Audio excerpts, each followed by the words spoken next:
To link your bank account to a PayPal business account, follow these steps. 1. Log into PayPal. Visit the PayPal website, ps/www.paypal.com, and log into your business account. 2. Navigate to the wallet.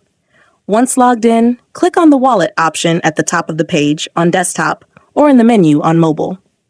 3. Link a bank account. In the wallet section, you'll see an option to link a bank or link a new bank. Click this to begin the process. 4. Enter your bank details. Choose your country and select your bank type, personal or business. Enter your bank's routing number and your account number. If you're unsure of these, they can typically be found on your bank statements or in your banking app. 5. Confirm your bank account. PayPal will send 2 small deposits, less than $1, to your bank account within 1 to 3 business days. Once you see the deposits in your account, go back to PayPal, navigate to Wallet, and click on your bank account to confirm it.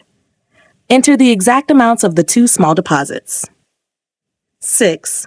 Linking complete. After confirming the deposits, your bank account will be linked to your PayPal business account.